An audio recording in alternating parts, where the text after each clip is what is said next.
Well, welcome everybody to the Aspen Chapel. My name is Nicholas. I'm the minister here, and it's lovely to see you all here in the chapel, and also just like to welcome all of you who are watching online. We've got a special treat today. We've got Zen Master Christian Dillo, who's with us today. He's been with us all yesterday, which was a fantastic experience for those of us that were with him. Just to give you a little bit of a background, Christian is from the lineage of, I'm going to get the pronunciation wrong here, but Shiryon Suzuki Roshi. So that's the sort of lineage he comes through in the sort of Zen area. And he's author of the book, The Path to Aliveness. Now, we did have plenty of copies yesterday, but they've all been sold. So you can get the book on Amazon if you want to. He began in 1996 in San Francisco, in the Zen Center there, and after serving there, he then went and spent 20 years at Creston Mountain Zen Center, doing his training there, and then was initiated in the Dharma transmission by Baker Roshi, and then since 2013, he's been at the Boulder Zen Center as the guider and teacher at that Zen Center. And since 2020, he actually lives there and have a group of people that work around him. And I must say, it's been such a pleasure having you with us. And we're just going to spend an hour with him now. And I will if anyone wants to come down and sit in these on these cushions, there are cushions at the front here if you want to do that. So I'll hand over to you, Christian. Thanks, Nicholas. Excuse me, I have a little bit of a cold, but I think it'll work. Thank you for the kind introduction and invitation to talk about Buddhism here in this chapel. That's what I intend to do today.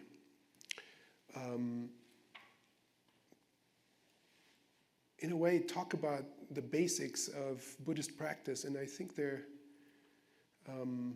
very applicable to anybody, really.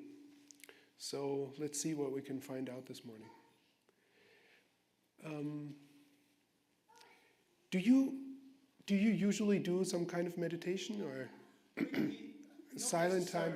Not necessarily. We can do. No. It's pretty relaxed. I'm just asking what the custom is. Okay.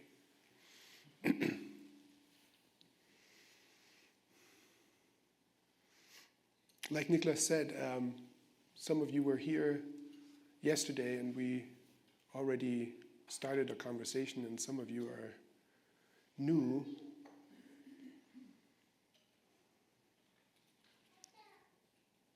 I just want to tune you a little bit to the question of what makes you be on a spiritual path in the first place.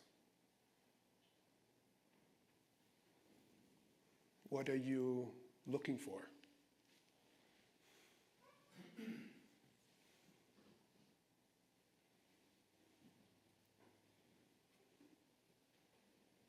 Some kind of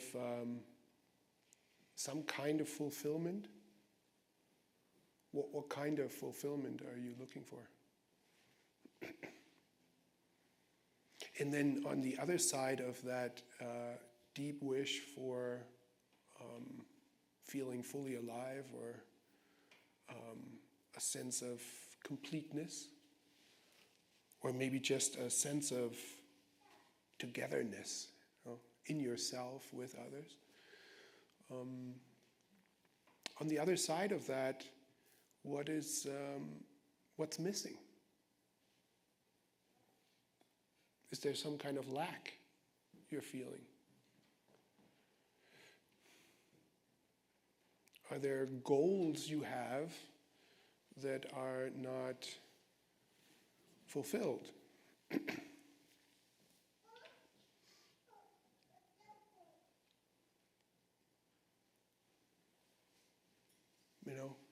Material goals of things you'd like to have, or relational goals,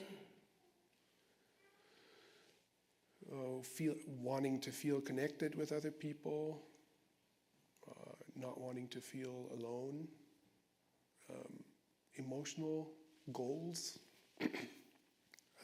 sense of wanting to feel good,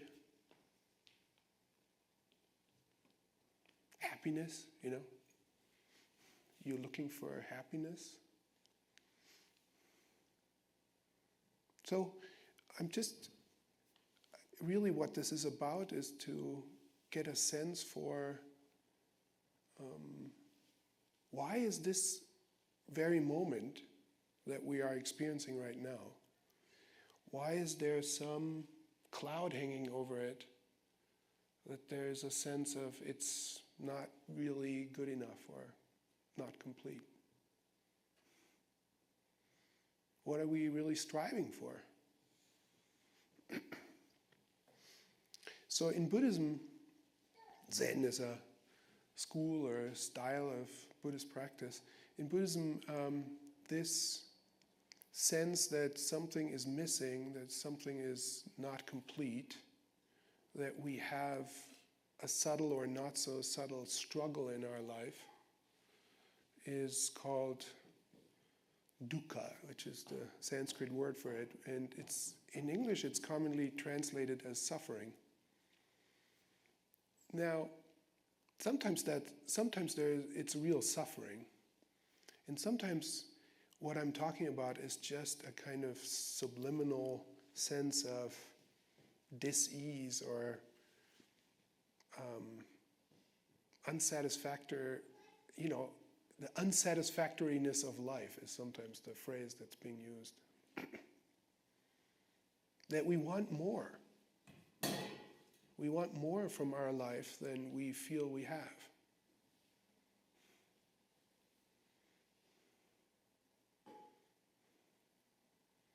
And that more, we go about satisfying that desire for more in different ways.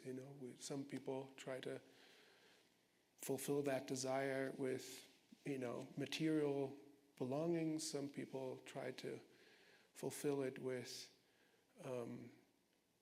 the excitement of certain activities, or sexual satisfaction, or you just can, any way you want, you can try to pursue this. Like there must be something that is so that life can be fulfilling.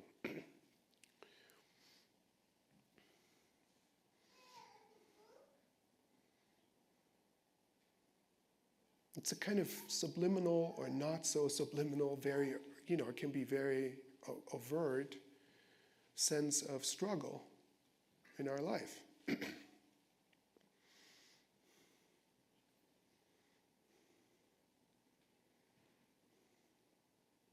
Now, I don't know, what if I told you that you already have everything that you want?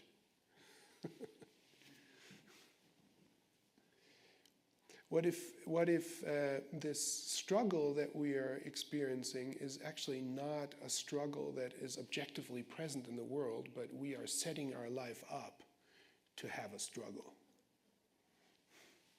I mean, this is something I noticed in my life at some point. It's like, wow, I'm so in love with my problems.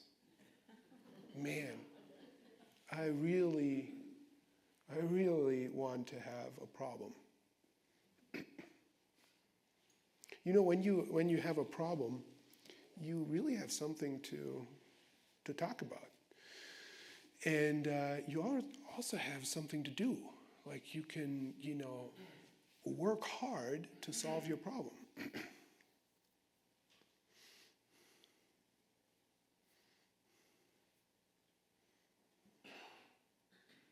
Sometimes it appears there are real problems in the world, right? It's like you may not have enough to eat, or you get cold and you need shelter, and so those are real problems.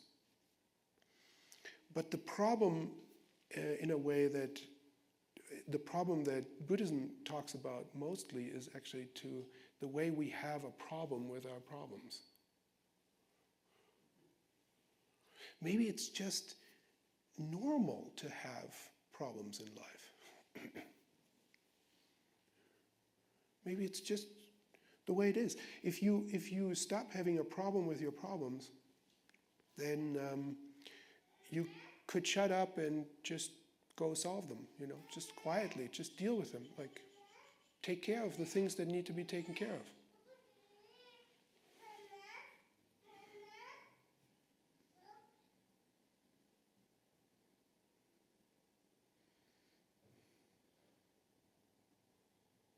I don't mind, by the way.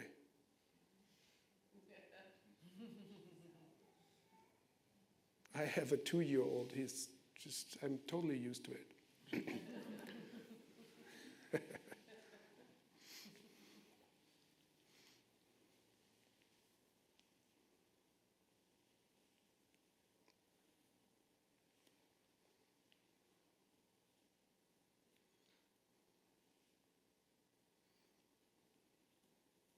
I think there's a way that we unconsciously, of course, nobody's doing this really intentionally, but unconsciously we hold ourselves in a struggle so that we can set up our spiritual goal as a way to free ourselves from that struggle. It's like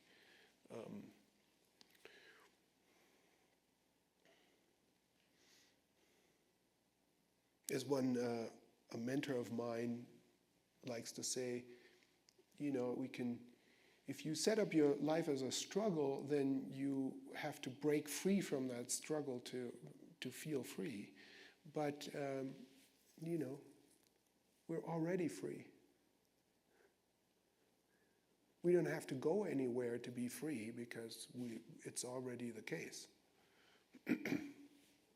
We're just not really noticing it fully.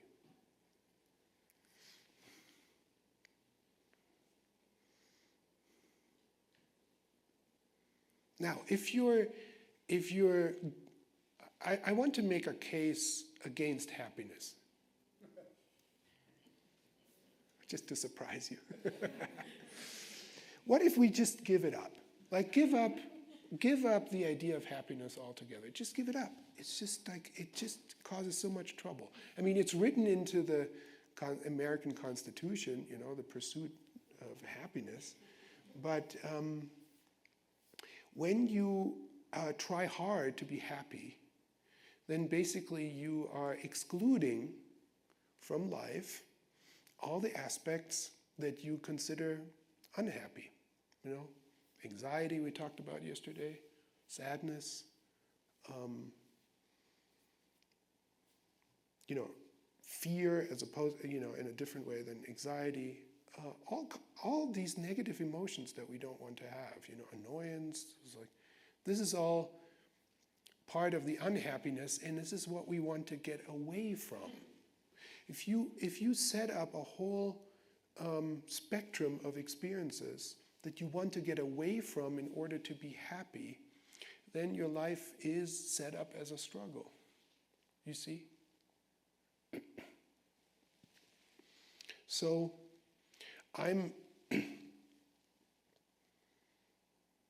Nicholas mentioned the title of my book, The Path of Aliveness. I'm into this place of happiness that people, want. I like to insert the idea of unconditional aliveness, which we have right now. We're alive. And in this, in what I call aliveness, you can make room for everything that is part of the human experience. You can have room for happiness, and you can have room for sadness, and you can have room for annoyance and anxiety and so forth. It's like, instead of trying to get away from that stuff, the posture would be to welcome it, to actually actively include it into your life. Somebody's raising their eyebrows. Really?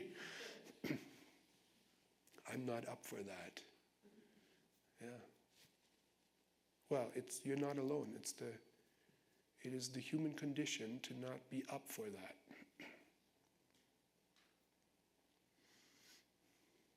Okay, so it is helpful, in my view, to really understand the structure of suffering, the structure of feeling not at ease. And what I like to use, I'm borrowing this from a Buddhist colleague who came up with this mathematical formula. Suffering equals pain times resistance. Okay, let's look at that for a moment. So the suffering, feeling not at ease, stressed, is the product of two factors. It's unpleasant sensations. That's what pain is. It's sensations that are unpleasant.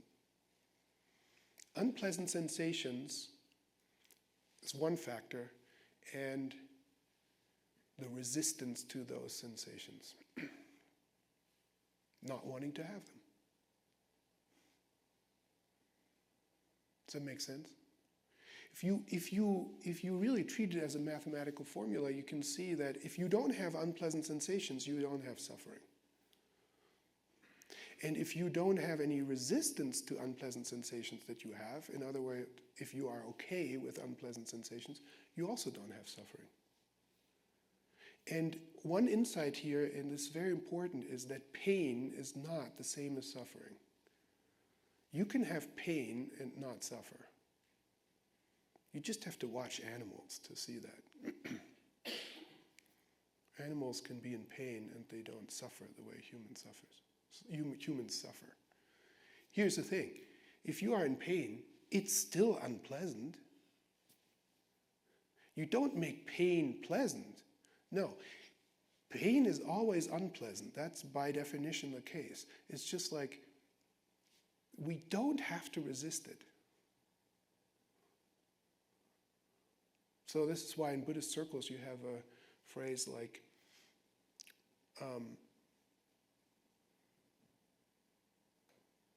pain is inevitable. In other words, if you have a body, if you are a body, you will experience pain at one point in your life. But suffering is optional. Okay. So from this formula, you can also see that there are two paths that open up to end suffering. One path is to remove pain, avoid unpleasant sensations, numb them with medication, and so forth. Addiction is usually related to wanting to avoid, numb, distract from unpleasant sensations. Things you don't want to feel, in other words. And that's one path. Remove the pain. And the other path is to let go of the resistance. And this is what Buddhism is about. Buddhism is a path of learning to let go of resistance. Now, if there's something we can reasonably do to alleviate pain, we do that. Fine. But the great insight of the Buddha is that we don't have control over pain and pleasure. That is just something that will come and go in our life because we are bodies. But what we do have control over is how much we resist and grasp for pain and pleasure. I mean, resist pain and grasp for pleasure. And this is the other side of pain is pleasure. So another formula for suffering is that suffering equals pleasure times grasping. Now, that's surprising to some people because if you experience pleasure, where is the suffering? Well, it's because everything is changeable, impermanent, that pleasure doesn't stay forever, and when it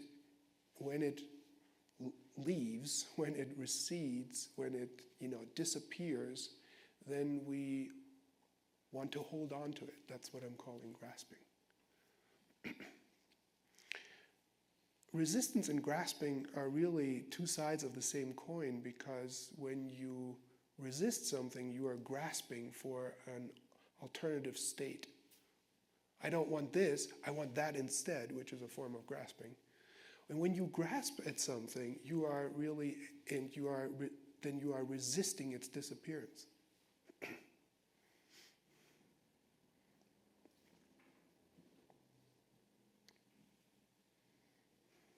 So these intensities, pain and pleasure,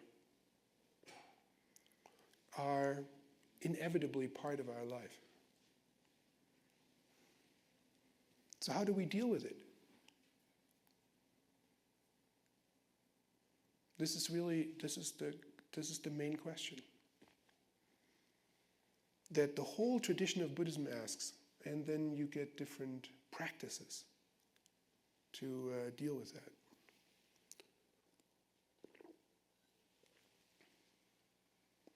So I want to offer you 3 practices.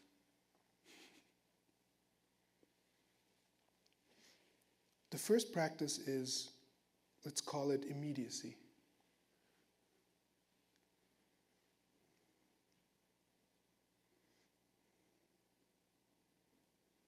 As much as possible, find a way to feel what you are feeling now. This means, kind of get out of the habit of thinking about the future or the past, and stay as much as you can with what is happening right now. Like, do it right now. Now is always now, it's not like some abstract now. So, and this is the second practice, I call bodyfulness. They're inseparable. Immediacy and bodyfulness are inseparable, because the mind can live in the past and in the future, but the body can't. Do you understand? With the body, you can always only be in the present.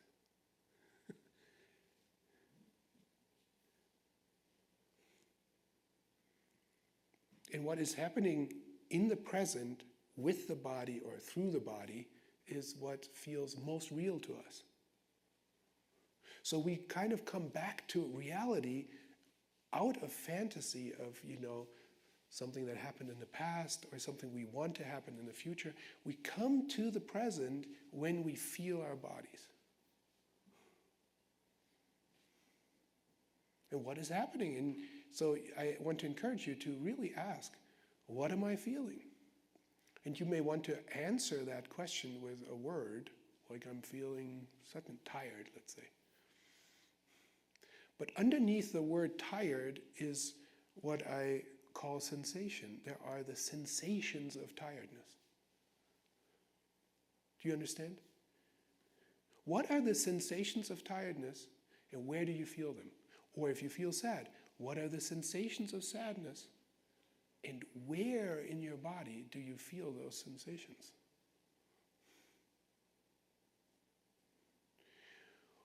When you feel anxious, what are the sensations of anxiety that you feel? This is the practice of immediacy, that you feel right now, and practice of bodyfulness. Where do you feel them in their body? Oh, and you can answer, I feel this anxiety, I feel it in my heart. And instead of calling it anxiety, maybe you can have a practice of, I feel this jitteriness in my heart area. Or I feel this,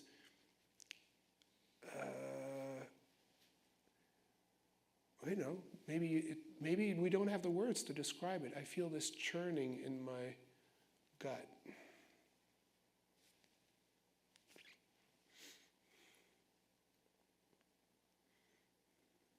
Okay, and the third practice would be, I call kindness.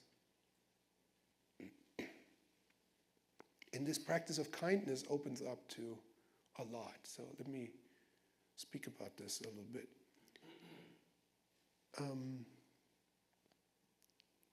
The way I try to experientially define kindness to get away from just being nice, It's not like, just being nice.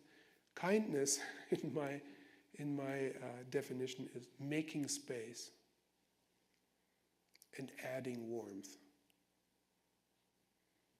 So, if you want to have a practice of kindness with your bodily sensations, which you are now, if you practice what I'm suggesting, instead of relating with your thoughts to the problem of anxiety, you are now making space for the sensations in your heart and adding a little bit of warmth to that.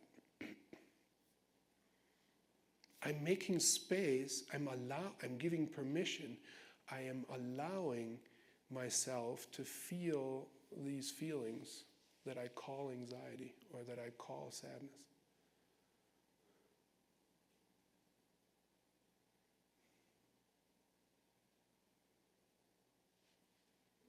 It's okay to feel them.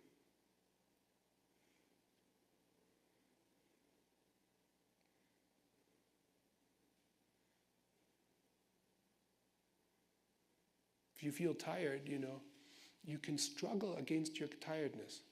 You can treat your tiredness as an opponent. Like, you, tiredness, shouldn't be here. I don't want to feel you. Or, if you practice kindness, you would make space for your tiredness, and you would say, and add a little bit of warmth, and say, oh, I feel kind of tired today. It's okay. Or if you feel anxiety, you can treat and you struggle against the anxiety, you will treat your anxiety as an opponent. You will feel like a division within yourself. You are divided against yourself. You are on one side and your anxiety is on the other side.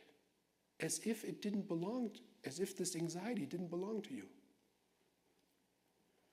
But it's manifesting through your own body. It's just the sensitivity of your own body. You are treating the sensitivity of your own body as an enemy. This is very unkind. You are being unkind to yourself when you act like that. So, but it's a very, it's the human tendency to do that. So we need a practice to reverse this separation that we create. The separation from ourselves, this division against ourselves, needs a practice where, and I call this practice kindness, to say, oh, I can give myself permission to feel this feeling. Now, if you're in your head about it, it's very difficult to do because you would find arguments for not wanting to feel it, and you're in a kind of debate with yourself. That's why the practice of immediacy and bodyfulness are so important, because this only works if you actually drop down in your body and feel what you're actually feeling, and then you make space for that. You say, all right, okay, this can be here.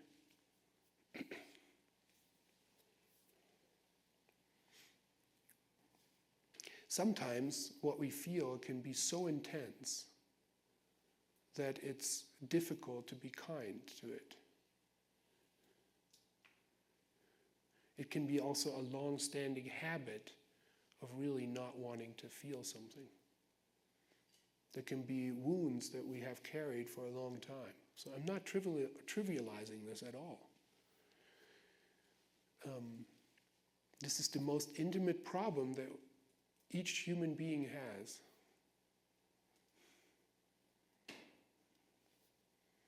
So sometimes, on our way to kindness, we may have to start with just tolerating it. Just tolerating the anger that you feel towards someone. Now, I say anger, but what I'm going to repeat this, what I mean is you tolerate the sensations of anger that you feel in your body. This heat, this energy that wants to get aggressive. You tolerate it as an expression of your humanness. If you can't be kind to it yet, you just start tolerating it. Okay, this happens.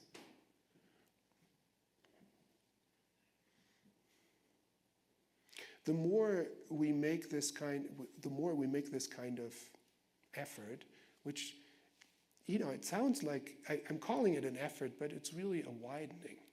It's becoming more spacious.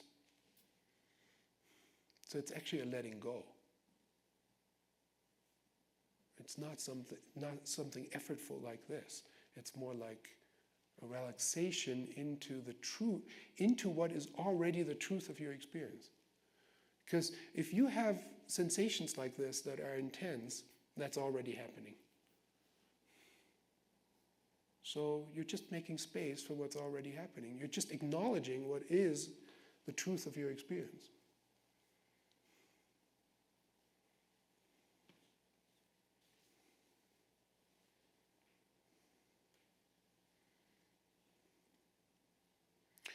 If you get more practiced with this, then you can start to really just really welcome it. And this welcoming means like saying deeply yes to the truth of your experience. Saying yes to yourself, actually. Because if you divide yourself against yourself, what you say is constantly no to certain aspects of yourself. It's a constant struggle. Like, I shouldn't be like this. I shouldn't feel this. This should be different. The should. Okay, I make a case against happiness, and I want to make a case against shoulds. It's not helpful.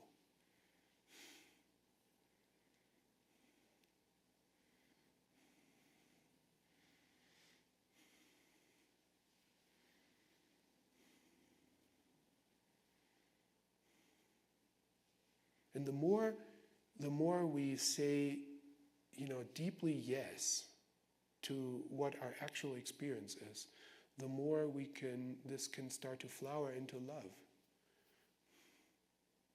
You can start to really love yourself.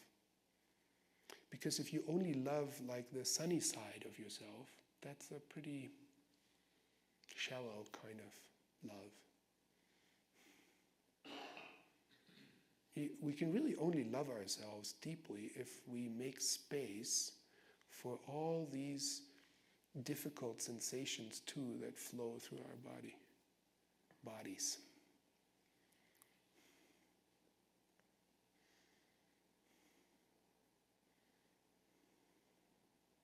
So love actually for me becomes a kind of,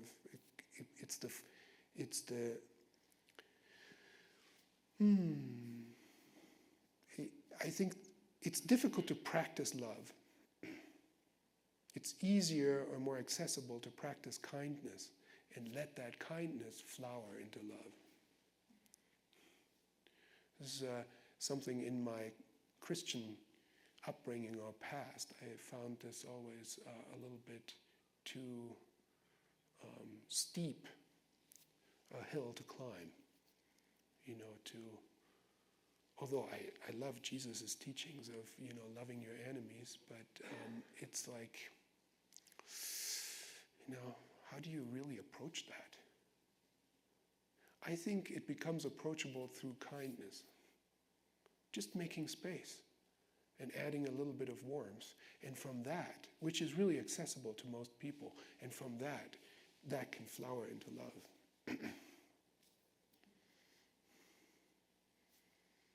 So to close, I want to translate this just a little bit into what that means for being in relationship with others. Sometimes our struggle looks like, you are the problem.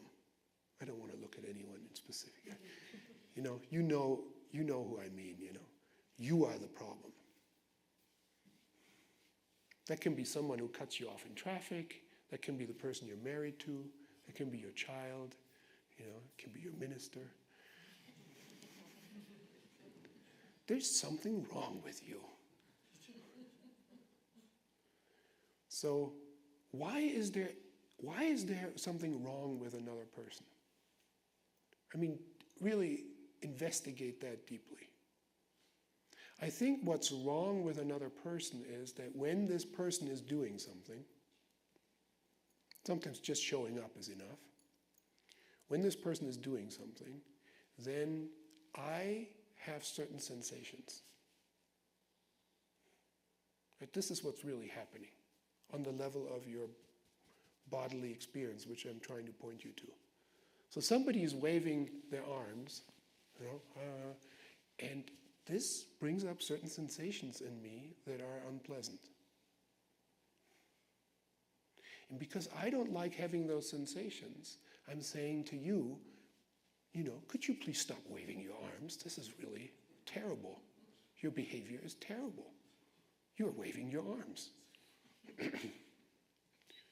What's the problem with waving your arms? The problem with waving your arms is, or anybody waving their arms, is that I don't like the feeling that arises in me when you wave your arms.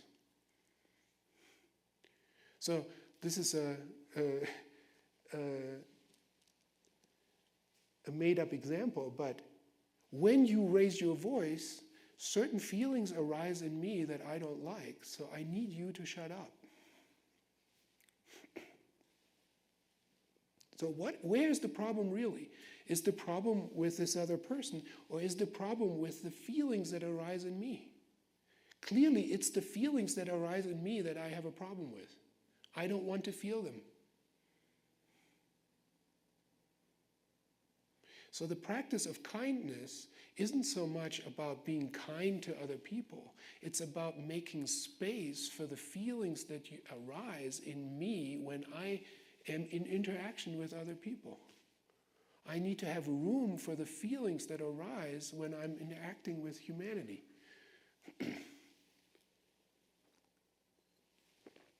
Does that make sense? Okay, so if I have space for the sensations that arise when you are waving your arms, I have space for the arms to be waved. They can be waved. It's not a problem, because I can tolerate the feelings that are arising in me. I can tolerate that the voice is getting raised because I can tolerate the feelings that arise in me when the voice is getting raised. So I have room for you when I have room for the feelings that arise in me. That would be a new spin on love thy neighbor as thyself. Because if you can love the sensations that arise in you, then you can love the person that you're interacting with.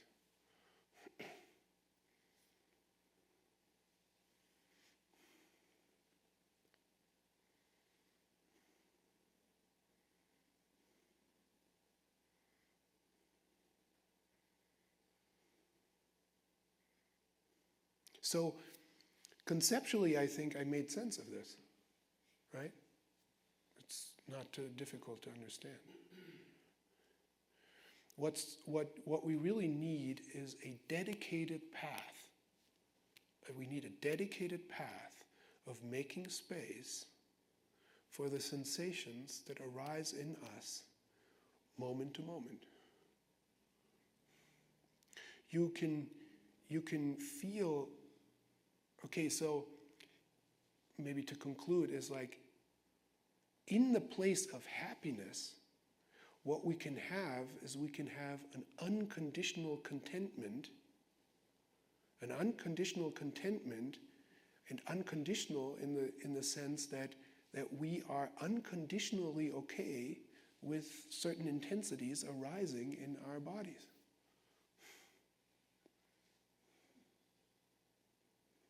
We're giving ourselves permission to be these vulnerable beings that are constantly living through all kinds of sensations.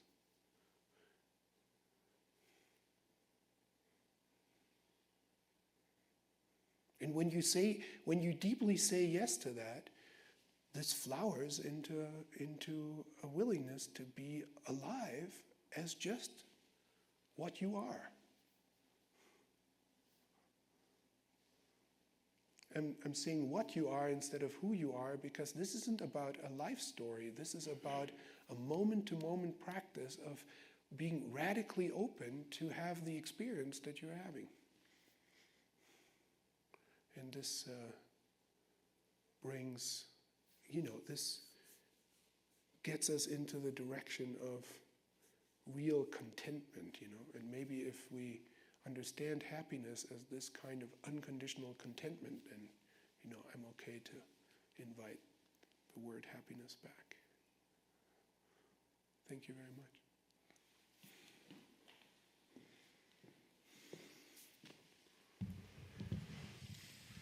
Well, I'm just going to invite any questions or dialogue. Anyone would like to ask Christian anything in relation to what's been said, or what has not been said? Or what has not been said, yes. Sure. Yes, Carol, that's great. Good. So I think when you say if you can love the feelings that arise in you moment to moment, to me it seems like maybe it's not loving the feelings, but acknowledging them and then accepting them first. Yes. In order for them to settle.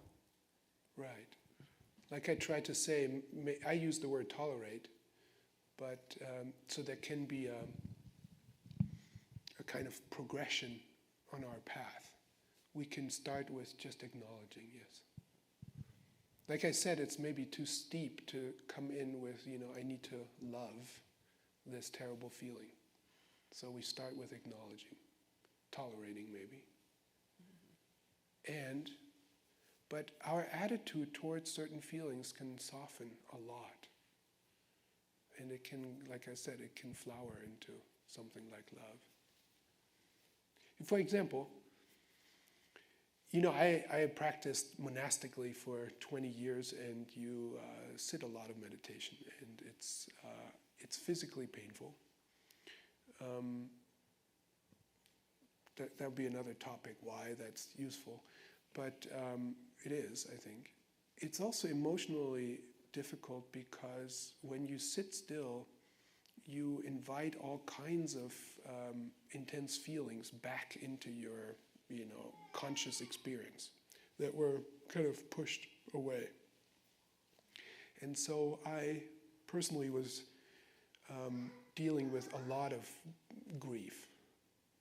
And so I would sit and then get overwhelmed with this grief, and then for a long time I tried to suppress this welling up of grief and tears, and and at some point I can remember it's like I just stopped resisting it. And then it was like I was in this 90-day retreat, and every morning when I sat meditation in the early morning hours, I would sit down and the grief would come and I would just start crying.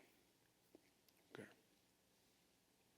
Gets a little inconvenient, because sitting with other people and there he is sobbing again. So you start having thoughts about how people are thinking about you. And so I got used to it, and at some point, it was like possible for me to not suppress it, but to not go into it so strongly. And then when the meditation was over, I would go to my room and cry for 10, 15 minutes. And there was time for breakfast, and then I was done crying, and then I had breakfast. So this went on for half a year. I was just crying every day. And I started to love it. It was just such a relief to accept the grief that had accumulated in my life, you know, and I didn't want to feel it, and then to give permission to it, for it to be felt. It's wonderful. So it's an acquired taste.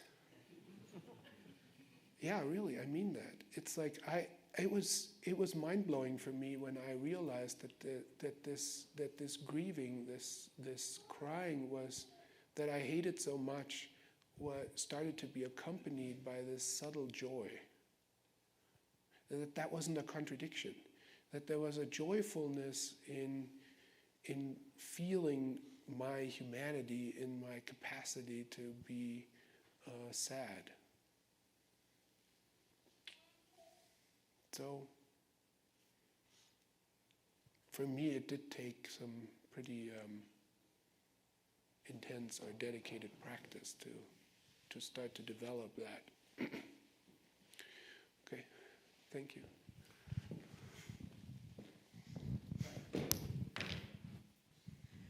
I have back pain, and it's not going away. And about the last thing I like to do is sit. But I love the ritual of getting my cushion out and darkening the room. And I usually read a poem before I meditate. And I guess sitting and learning to live with the pain is what you're saying. Yeah. It's so challenging. My wife has scoliosis, and she has had back pain all her life, so I'm living with someone who's, I don't compare, but I'm Yeah. witnessing this problem every day. And Does she sit? no.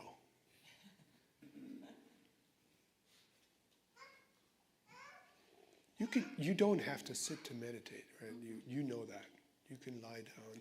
It's harder because it's more difficult to stay awake.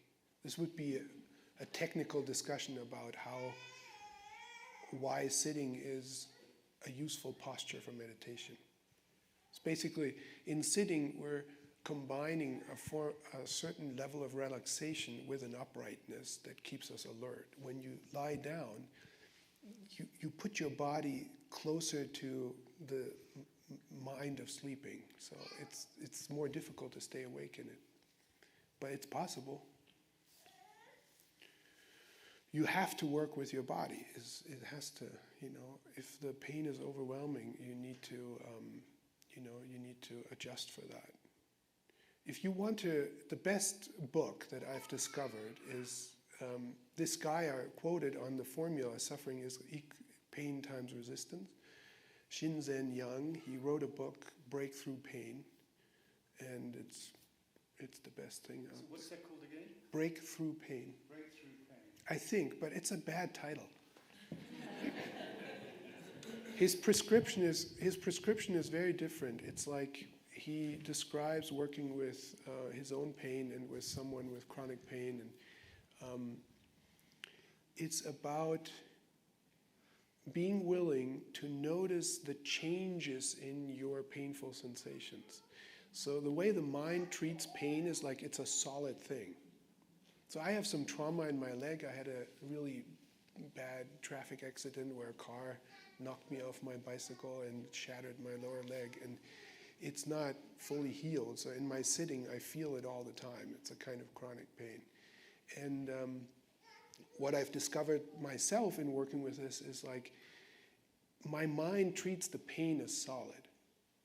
Like it's a block of stuff I don't want to feel. And when you get into what I call bodyfulness, into the minutia of the sensations of the pain, if your mind can stay that focused, what you're finding is that the pain is moving. There's actually change. It's not a solid block. And when you can get your mind to follow that change, it makes a huge difference.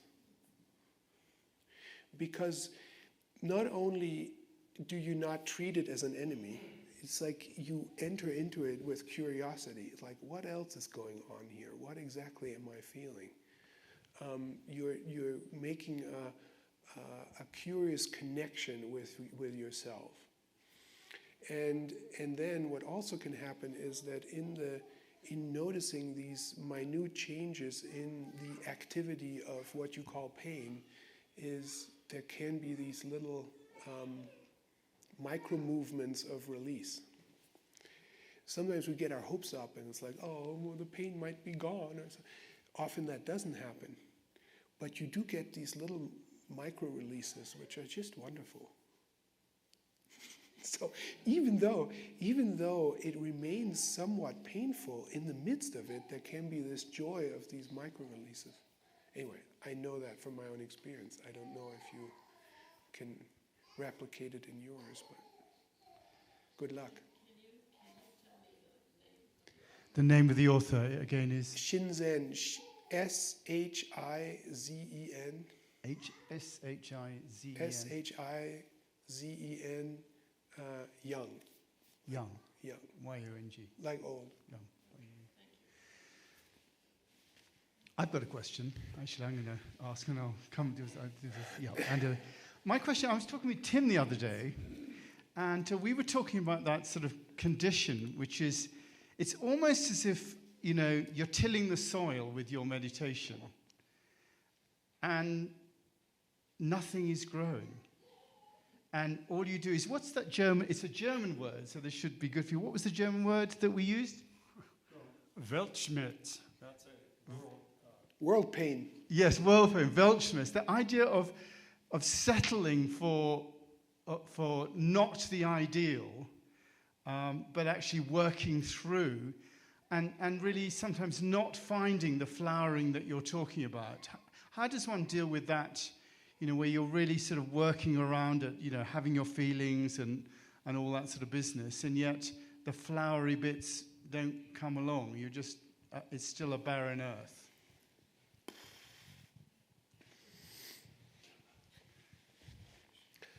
I give myself permission to experience my life as barren earth right now. It's okay. Yeah. It happens. Now, one thing that we do is we treat things as permanent. And when you start to really observe your life, you find that it's not the case. This is a big deal.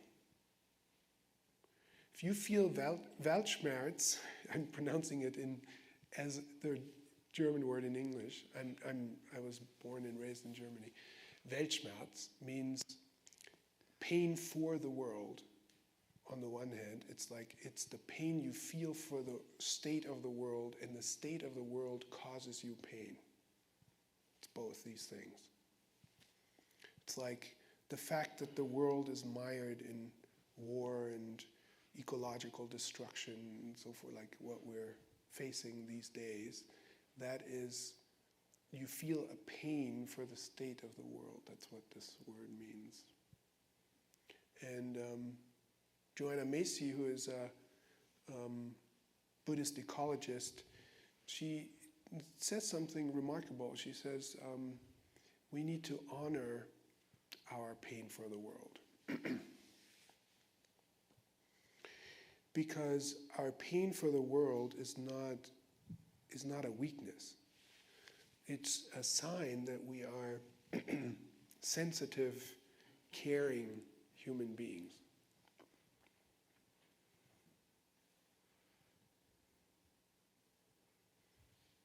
So we can enter into that pain and feel maybe with practice, underneath the subtle joy of our compassionate capacity.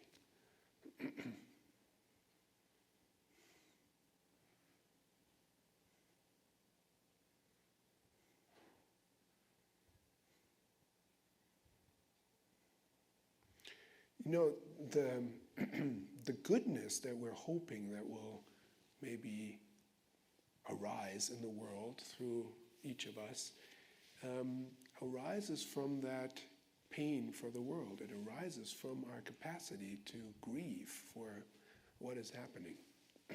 So that's, in that way, is also, it's necessary to find a way to accept that, because it's from that soil that doesn't look very good to us that something can then flower. It's part of the story. So it's important to find a way to include it. I'm going to take two more questions. First of all, Anne here, and then I've got a question that's coming online as well. So I'll start with Anne first. I had a simple resolution at the beginning of the year to love myself more and to work on my negative self-talk. So when you were saying most people look at someone else and say they're the problem, Yeah. I don't have that so much. I'm looking at myself and saying I'm the problem. Right. Yeah. Different style.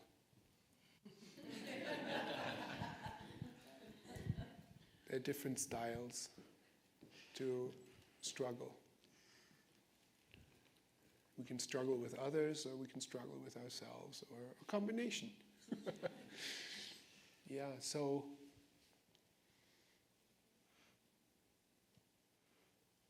it's very difficult to love yourself mentally. It's really difficult, I find. Because you can find reasonable objections to, yourself and things you did and behaviors you exhibit regularly and that are difficult to shed and so forth. But it is really possible to love ourselves on this level of bodily sensations. I really think that's possible and in the end actually more accessible.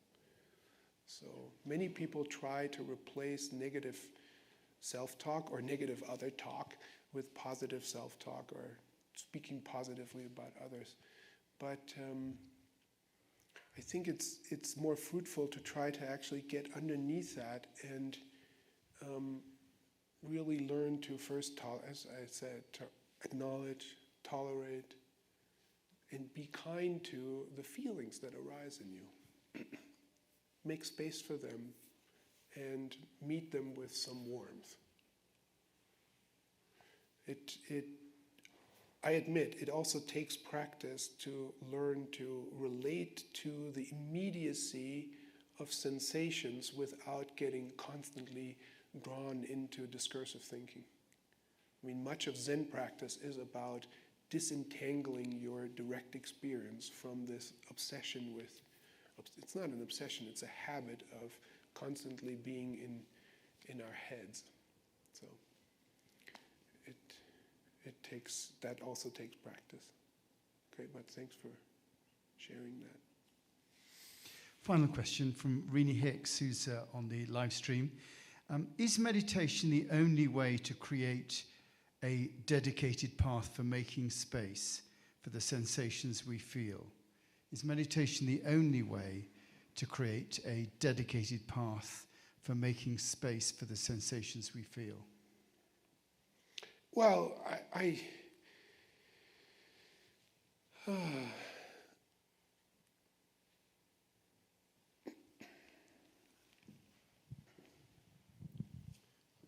yes and no. It depends on what we mean by meditation. If it means, if meditation means Buddhist meditation, then the answer is no. There's other paths, or this one specific kind of meditation. And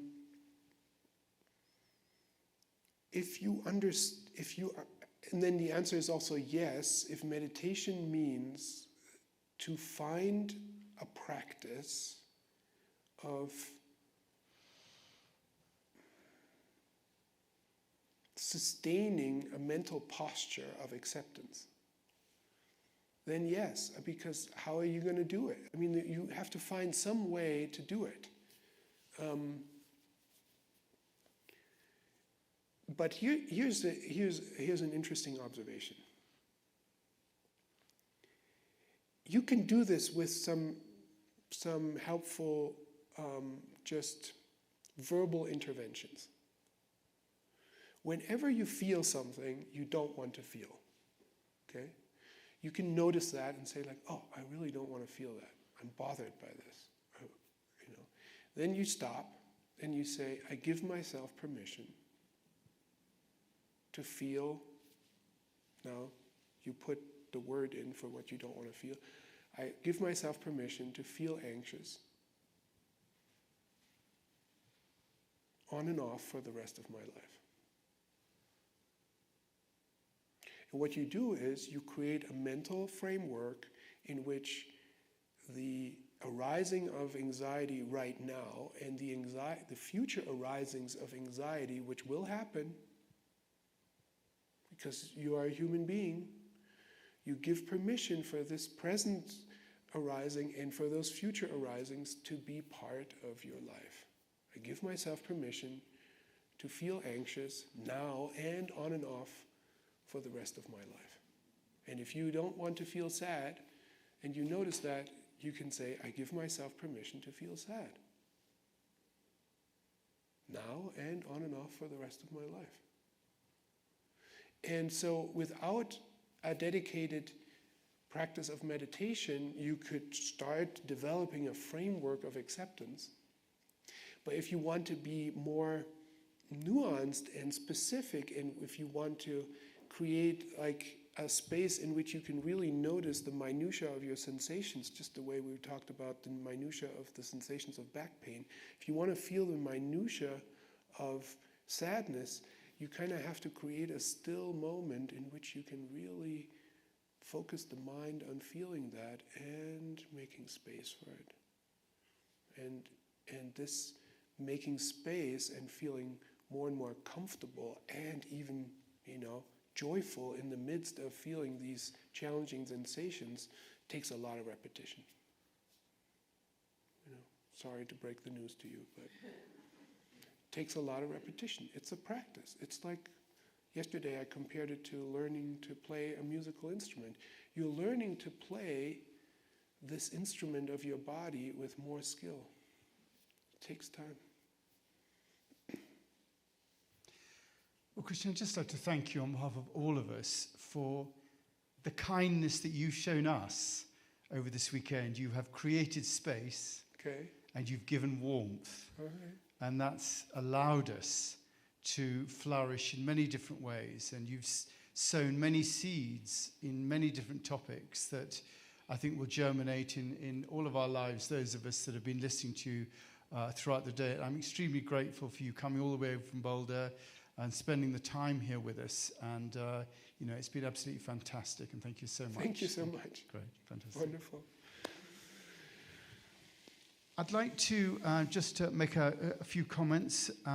First of all, if you want to see yesterday, it will be up in 2 weeks' time. If you weren't here, you can buy it. You just go on the website and you can just buy the live stream, and that'll give you access in a couple of weeks' time to watching it yourselves. I'd like to thank Siam, wherever she is, who has been looking after our bookshop over there and also selling her various things that she makes. And if you'd like to go and buy books afterwards, we're supporting Explore booksellers here. Those books are from Explore. Please feel free to do that. We haven't had an offertory today. It didn't really work. So what I've done, I've got a retiring collection at the back. If you'd like to put those wads of cash that you put into your bag to bring with you today, and you've got nowhere to put them, there you can just put them in the bag at the back. Just a few things that are happening. Tonight at 5:30, Megan is doing a sound healing here, 5:30 to 6:30. If you'd like to come to that, that's happening today.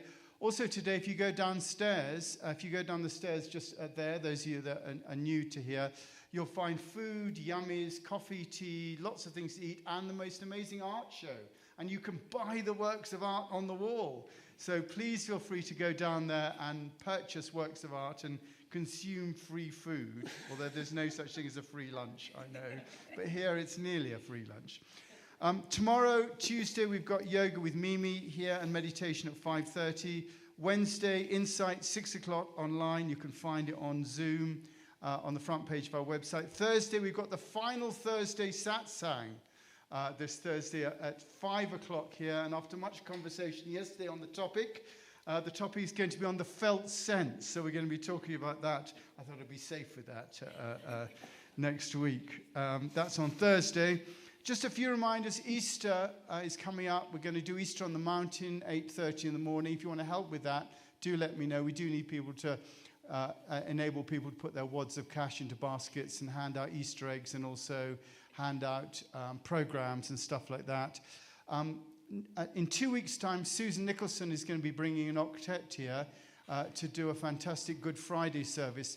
Because it's Aspen Chapel, we do Good Friday the Sunday before, because we know none of you will turn up on Friday.